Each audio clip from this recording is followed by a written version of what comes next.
FMC Fast Chat takes you inside the news so you can be in the know in 30 minutes. Hosted by Fair Media Council CEO and Executive Director Jaci Clement, Fast Chat features notables in news, media, and business.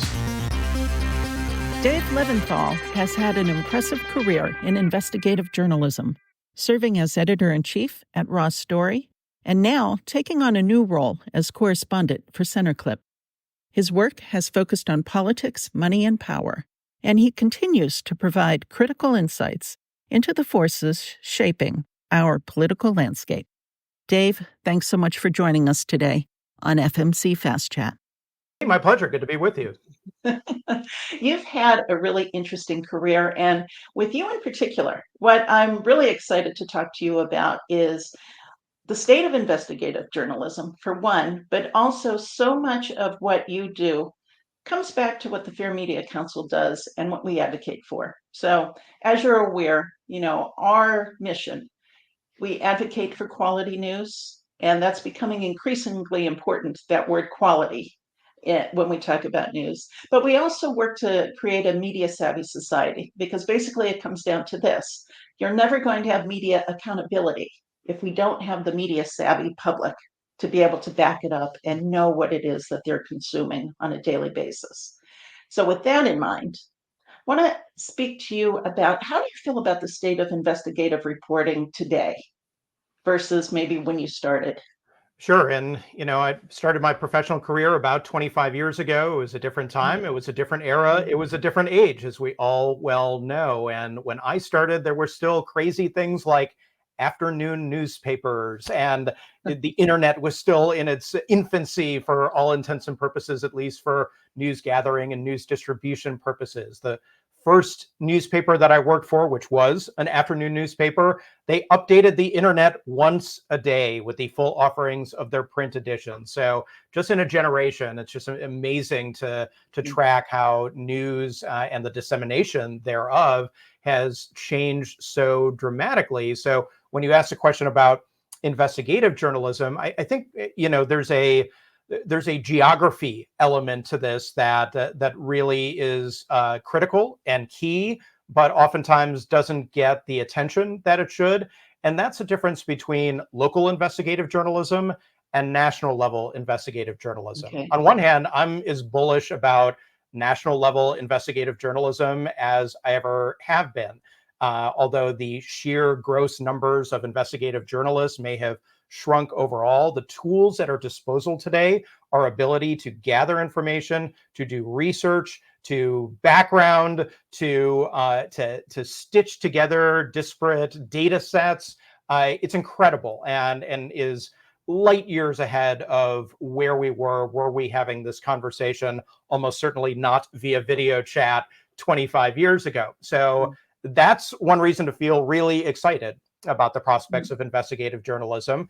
And I think the results speak for themselves in some of the incredible bombshell investigations that have been done all across the board at places like, sure, the New York Times and the Washington Post, but a lot of nonprofit news organizations, ProPublica, the Texas Tribune, et cetera, that have done just absolutely incredible work. Where I do have concern, and I am certainly not alone in this respect, is the ability to do high quality, sustainable investigative journalism at the local level. I mean, there are large cities in this country that are fast becoming, I wouldn't go so far as to say news deserts, but they are a shadow of what they used to be in terms of their overall community capability to dig deep on what City Hall is doing, what the school board is doing, if there are business shenanigans taking place. And we're just talking about, mid-sized municipalities here. We're not even getting into smaller cities or rural areas or whatnot, where the need for investigative journalism, the need for accountability journalism may be as high as it's ever been, but the prospects of that happening are slim to none. One silver lining in all of this, and sort of the ashes of many legacy news organizations, have sprung up some nonprofit news organizations at that more local level that are fascinating, are doing some great work, I think of places like the Baltimore Banner, for example, that really just in the past 5 years has blossomed and burgeoned in ways that are heartening and exciting. And there is great journalism being done at a place such as that.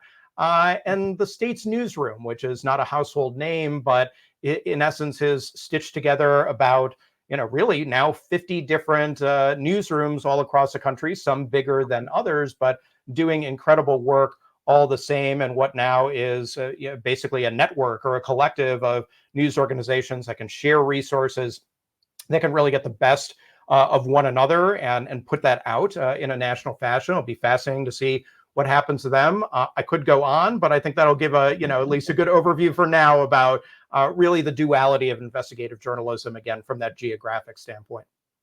Yeah. Now, one of the issues that is repeated throughout time is simply investigative journalism is the most expensive type of journalism.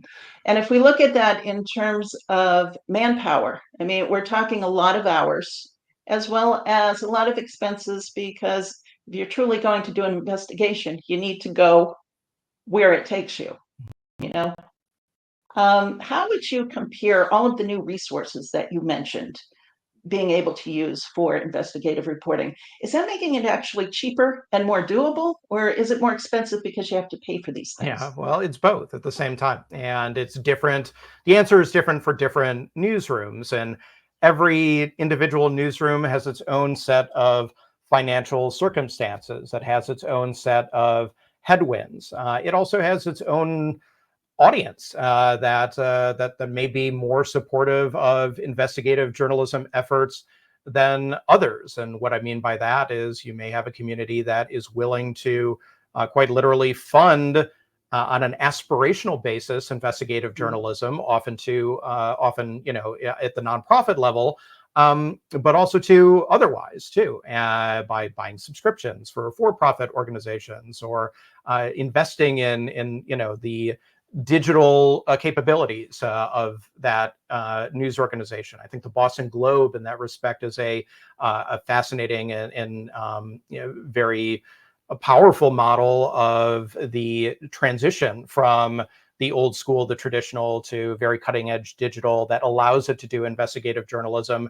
and fund it and sustain it and make it possible for a community that has been very supportive of that kind of work, and on a broader scale supportive of the news organization to a very strong degree. But yeah, I mean, if you're a newsroom and you're just struggling to keep the lights on, and you've had 7 rounds of layoffs and buyouts, and your staff used to be 100 and now it's 50, or it was 50 and now it's 20, probably the last thing that the editor and the publisher are thinking about at that point is, hey, how are we going to invest lots of money that we do not have into hardcore investigative journalism? So that is what worries me. And that is what should worry news consumers too. And I think a lot of people don't make the distinctions that we do about, well, what is investigative journalism versus any other kind of journalism out there. And I come from a print and textual background mostly,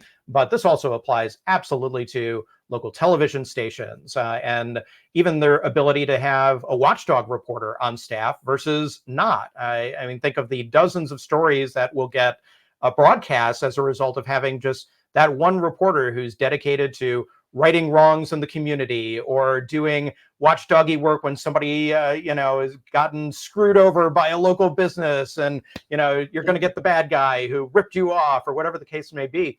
That is powerful local journalism in its own right, and that's a kind of journalism that I think consumers and readers and viewers and listeners need to be acutely aware of, because when it's gone, it's very difficult for it to come back unless there's a concerted effort to make an investment in that kind of journalism. But when you don't have that kind of journalism going on, the bad guys win much more often than they would otherwise. And that is the power of investigative journalism. That's what has gotten me excited about investigative journalism at the local level, at the state level, at the national level, all throughout my career.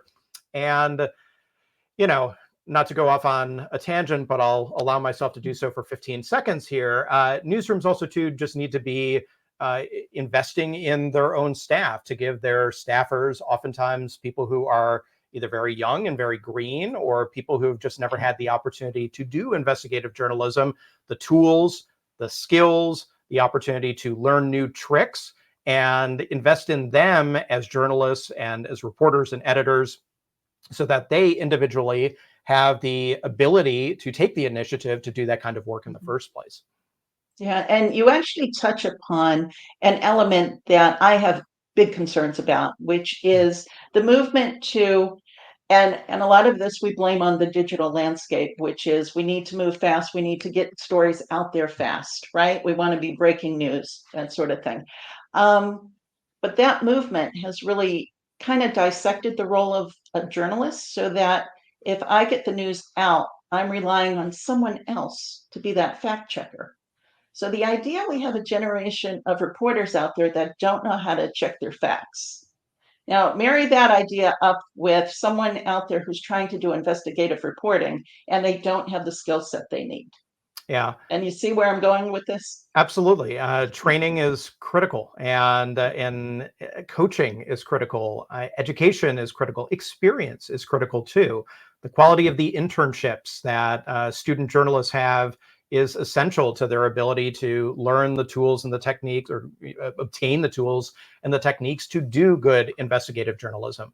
On a very basic, almost ephemeral level, to be inspired to do that kind of work and learn for themselves what is going to be quality investigative journalism. So it's one reason why I myself, and I know many people who've been in the industry for a while, have taken the time and felt it is so essential to mentor people and to take young reporters under your wing, to work with them. I mean, nothing excites me more in doing journalism when I put on my writer's hat than teaming up with somebody who is 20 years younger than me. Because number one, sure, yes, it's an opportunity for me to help them, but it's also a great opportunity for me to learn a lot from them too, because they are in the crucible of news as it is done in 2024. And when they went to journalism school, in the internships that they have, in the early career opportunities that they have, they're learning different things than I am learning at this moment. So we can help each other,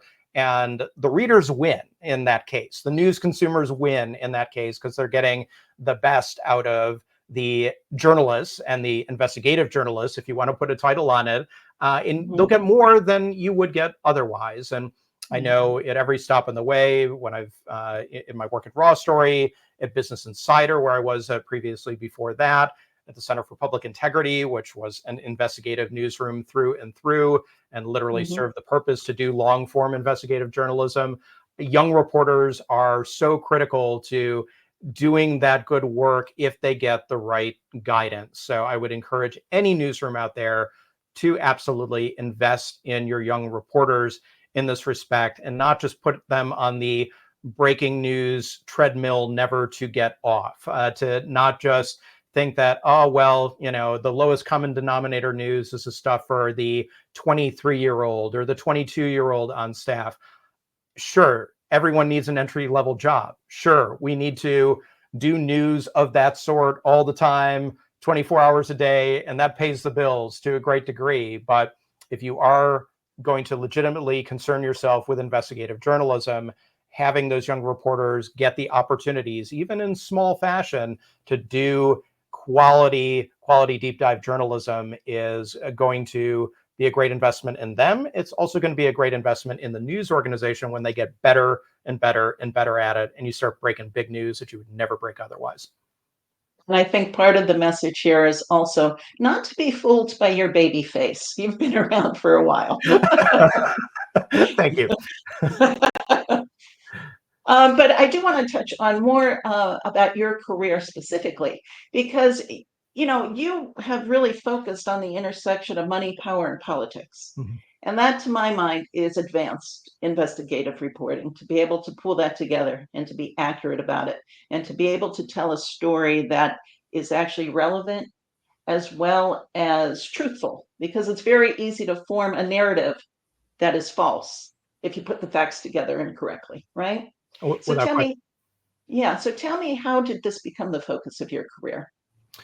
Really became a focus of my career when I was working at the Daily Orange at Syracuse University. So when I was a college student myself, and I should note too that I just had a conversation, a wonderful one, with the staff of the Daily Orange about investigative journalism Okay. techniques over the weekend. And I couldn't be more impressed with a group of journalists than in the conversation that I had with those who are working for the independent Daily Orange at my alma mater, and they're ready to go. So I think the old adage, the kids are all right. I mean, these are journalists who are going to do some really really great stuff in their future. But for me, oftentimes it was just a matter of curiosity and seeing something or hearing something or observing something that just didn't quite seem right. Worked on a story, for example, when I was at the Daily Orange about the investments that the Environmental Sciences College was making, and had little, rumors and innuendo about, are they investing in oil stocks or, Chevron and ExxonMobil and whatnot? And one thing led to another, and, freedom of information requests and a lot of deep reporting. And myself and another reporter ended up producing this big investigation into sort of the hypocrisy of, on one hand, the environmentalist school and where they were putting student tuition money and investing it in places that the students and the parents of those students were sometimes aghast to hear that that was the case. So that really sparked my interest going forward. And at every step in my career, no matter what I did, whether I was covering the State House in New Hampshire for the Eagle Tribune, or Dallas City Hall and politics at the Dallas Morning News, and then in my 15 years here in Washington, D.C., where I'm coming from today, and where I've lived, that has always been a thread in my career, which is that something in government just doesn't quite add up. Or, I'm hearing something, I'm seeing something, and that doesn't seem like it's the best use of public money, or that doesn't seem like it really adds up with what a candidate said during the election season. And now that they're in power, maybe they're doing something else. So that has, of course, manifested itself journalistically in a whole variety of ways.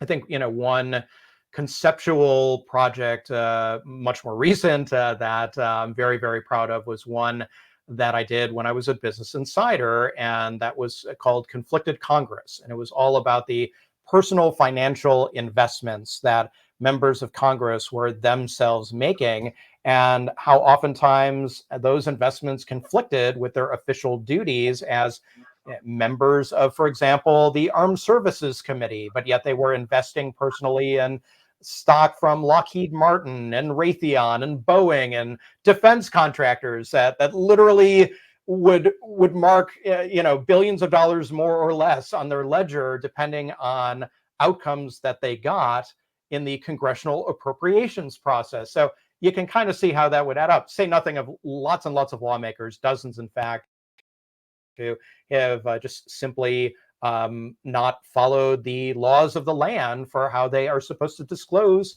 this kind of activity in the first place. And even more recent than that, a series of articles with a fabulous reporter, Jordan Green. He's based in North Carolina, about extremism in this country, and how oftentimes extremists not only fly below the radar, but are known to the government and not necessarily punished when they do illegal and very dangerous things in a way that most people would expect that they would be, and including those who serve in the U.S. military. So it's powerful work. It can be dangerous work when you're talking about something like extremism, and it's work that is essential and necessary, in my opinion, to having a free and a functioning society that is as removed from danger that can be avoided as possible, and that holds to account people who are in positions of power in the first place, and in positions of power because we put them there and had expectations that they were going to follow the law and not betray the public trust, and do what's right more often than not, and take account and accountability for when they screw up and when they make a mistake. Journalism is the way to obviously check all of those boxes when done right. Okay. Let's look at, as you touched on, you You touched on the dangers of doing certain stories, Mhm. extremism being one of them. But when you're actually looking at someone who is abusing their power, no matter what element it is, and you start getting the pushback, as I'm sure you're asking people questions they don't want to answer. How do you handle that? Let the public know what are some of the techniques that are used so that they can actually trust the news that you're putting out. On the most ground floor level, you have to go into an investigation, or you just have to have a sensibility as a reporter to be relentless and to not be willing to, it sounds so cliche, and it is, but take no for an answer, especially if it's coming from somebody who you believe is not telling you the truth or is not telling you the full truth. And oftentimes, you know that they're not telling you the full truth or all of the truth because you already have information in hand that perhaps you have been able to glean from public documents, from data that you've analyzed, government data, from records that you've obtained through state or federal open records laws, or just shoe leather journalism work, talking to people and figuring out if you're getting sold a bill of goods or a line from a public official or somebody else who just simply isn't being truthful. I can think of one prime example that's played itself out in dramatic fashion. This was when I was working at the Center for Public Integrity, and Sarah Kleiner and Chris Zubak-Skis were the two reporters on this particular story. It was about telemarketing and about how a network of telemarketers led by one man in particular, his name is Richard Zeitlin.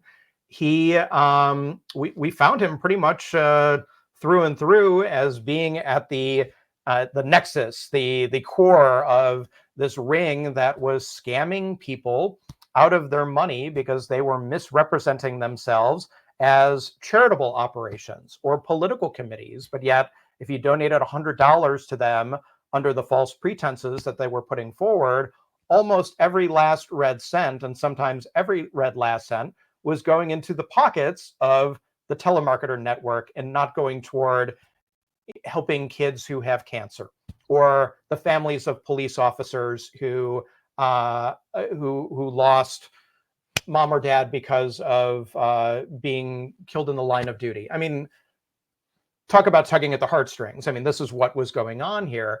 And, I would read the investigations if you're interested, but spoiler alert here, Richard Zeitlin is going to go to prison for a very, very long time. He's been sitting in a jail cell in New York City for the better part of a year and a half right now. And it's largely because of the investigative journalism that Sarah and Chris did back in 2019. And here we are in 2024, and we're able to reveal in an investigation, and I should say a series of investigations, that this network existed, and that they were able to, over the course of 18 months, unravel the network and report on exactly what was going on there. The FBI got interested, federal officials got interested, and ultimately Richard Zeitlin, who is now officially pleaded guilty, is awaiting sentencing, which will happen in December. So to your point about investigative journalism, it's expensive, it is slow, it is not for the faint of heart. That is about as prime example as I can offer you about how that works in reality. But what's the bottom line? The bottom line is, if that work doesn't get done, Richard Zeitlin right now almost certainly is a free man with his private jet and his multi-million-dollar home in Las Vegas. He is a very free man and enjoying the lap of luxury. Instead, he's going to be going to a federal prison facility because he broke the law.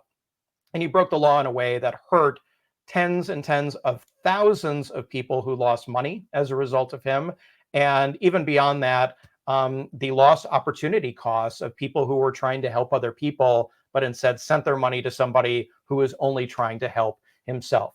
Investigative journalism is the reason that it went one way and it didn't go the other way. Okay. But the story you're telling is dramatically different from what, if you log on to social media, what the public has to say about news today. And I'm sure you see it. that it's untrustworthy or it's fake news or it's propaganda. It's either partisan on one side or the other. What advice do you have for people in terms of how to find trustworthy news, or, at least to start questioning where they are with their own beliefs before they get into using news as a way to improve their life? So two things, just to focus on off the bat. And one is at the resource level. Okay. So if you are a news consumer, if you're a reader, a viewer, a listener, and you're not sure, and you're just not, you're not familiar with a news site, you don't know if what you're reading is true, you want to know more about the source, there are a number of really high quality resources out there that will basically help you out with those questions. There's a website called All Sides, which will grade different political, partisan, ideological leanings of different news sites all across the board. NewsGuard, I think, is a great resource too, and they basically have nutrition labels for news, and they have a methodology. You can agree or disagree with the methodology, but it's consistent across the board. They do a very thorough, deep research on news organizations to explain why they think a news organization is reputable or may have some problems or is just straight up junk news. And there's also very good media journalism that's been done on news sources that are truly legitimately illegitimate, if you will, that are fake news. And fake news, not in the sense that, that's fake news, because that's the easiest two words to say in media or politics right now is, that's fake news. And it's so knee jerk because people, if they just don't want to believe something, so easy to say those two words. But there is actual real fake news, again, to make a little joke out of it in a very serious matter. But those are organizations that literally exist to bamboozle you. They literally exist to push an agenda that is not transparent. That could be liberal, that could be conservative, that could be from a malign entity, that could be from a foreign government. And I think that's where we get into the responsibility part of all of this. And I don't want to lecture readers or viewers any more than I absolutely have to, but indulge me for a moment here to say that if something seems too good to be true, if something seems completely ridiculous, if something seems to be brand new to you that you've never heard of before, and it's coming from a website that is unfamiliar to you, and it might have a strange name or a particularly provocative name, you're getting these little red flags, right?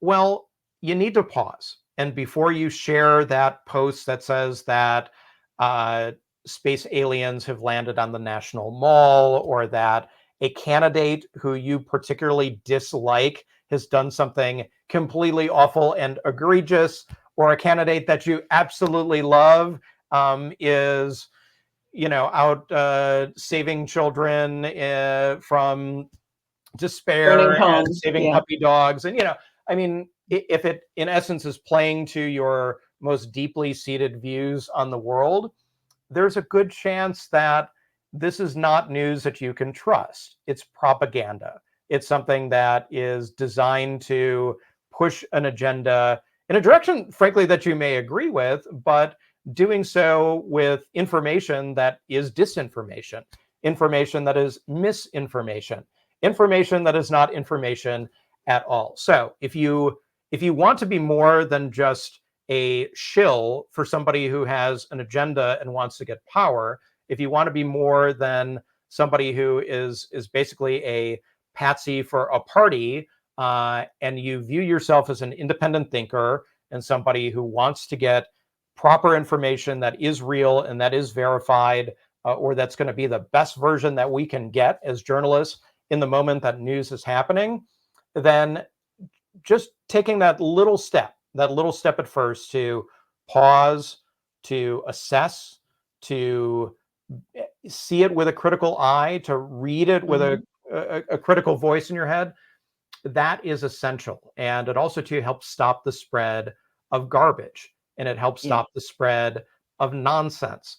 And, everyone can be a journalist now in a certain way. Everyone can definitely be an amplifier and definitely can be a megaphone of news, even if it's just to your own friends and your own family. So if you want to be a force for truth, then there are very basic steps that you can take along the lines that we just discussed. If you don't care and you want to be something else and don't care so much about truth, then that's up to you. But I suspect that most people, regardless of your politics, generally want to tell the truth and they want to be told the truth.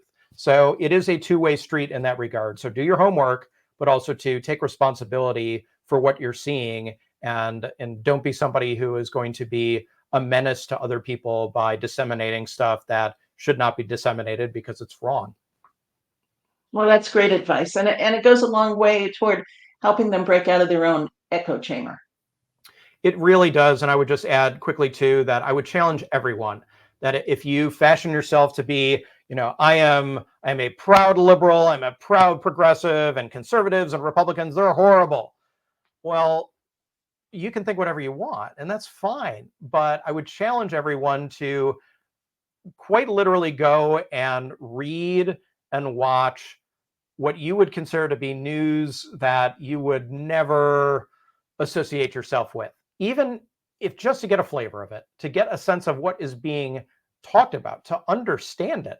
And the opposite, absolutely true. If you are, liberals are commies, and if you're a Democrat, then you should, you should go to China. All right, great. You're entitled to your opinion too on that. But if all you watch is Fox News and all you are reading is Breitbart, well, you may want to help yourself by at least understanding what's going on the left and what's happening there. And it does help you break out of your echo chamber. And it doesn't have to be even, sources that you would expect, or the obvious sources. There are definitely, I think, both on the right and the left today, news sources that, of course, are coming from a ideological perspective, but are good and are quality, high quality. Even if the perspective is one that you vehemently disagree with, you can appreciate and understand. And if I, learned anything from my political philosophy courses at Syracuse University, it was to gain an appreciation for, the farthest of the far left and the farthest of the far right, and understanding in philosophical terms at least what they were saying or try to convey. Again, agree with it, disagree with it, doesn't matter in this particular line of inquiry. It's just exposing yourself to that information and those perspectives, so that if anything, you can just make better arguments on your own behalf when it comes down to it, but doing so in an informed way where you understand what the other guy is trying to argue. So it all comes down to you are entitled to your own opinion, but not your own facts. You could not That's have what said we're it better. saying. Yep. I wish I had said that originally. I did not. So let's actually bring this home now, because you are in a relatively new position. Congratulations, Thank you. joining Centerclips. Tell me, what about this job excites you? What are you looking to do? What can we expect from you? That's great. It's a relatively new organization. Again, it's called Centerclip. It's an audio only format at this point, where myself and several dozen other folks who are kind of on the ground floor here are talking about issues of the day in an audio format, where we're providing some commentary, others analyses that really try to break the news down in a way that makes it understandable to people. And at least for me, what I'm trying to do with this platform is take everything from polling to the presidential election to money in politics, as we discussed earlier, and provide context, provide data, provide real facts, provide information that's going to be useful, and put the latest campaign finance report or big money dollar figure that you've seen from Kamala Harris or Donald Trump into some perspective, to look at a poll and really make sense of it and get out of a poll what you can get, and also to understand the limitations of polling. And every day there's a new topic that comes up. So I think it's a really exciting platform. I've got other things working as well too, and very excited about the next few months, especially with as pivotal a time as we find ourselves in right now, with not only Election Day about 2 weeks away, but all the overtime that may come after Election Day if ultimately we don't necessarily know who the president is, who is controlling Congress. This is as tight an election as we could possibly imagine, and that's all going to play itself out in real time. And truth and real facts and information and verifiable information and context, that's all going to be king over those next few weeks. That's a great way to put it, and a great way to wrap up. We're already at time. It just flies. But one more question, which is our basic closing fast chat question. What's the best thing about being Dave Levinthal? That I was born in Buffalo, New York, and I'm a Bills fan. That's my glib answer, but I'm only half joking here. I've been incredibly fortunate during my career to be able to write about and communicate about some of the most important events that are facing this country and beyond. And I'll tell you that it is so gratifying when I can write an article or edit an article and is able to give people something that they desperately need, even if they didn't know that they needed it in the first place, in terms of information that is going to help better them, better their lives, better their family lives. So from a professional standpoint, that is absolutely the thing that got me into this business 25 years ago. It's the thing that sustains me and drives me today more than it ever has. I would be lying to you if I said I wasn't as excited about journalism today, despite all of its turbulence, than I ever have been in my career. I truly am, and that is an amazing place to be in. But I would be remiss if I didn't say the best part about being me is my awesome family and circle of friends who have been just absolutely incredible, and I feel very fortunate in that regard. The Fair Media Council is a 501c3 nonprofit organization advocating for quality news and working to create a media-savvy society. For more information about the Fair Media Council and upcoming Fast Chat shows, check out fairmediacouncil.org.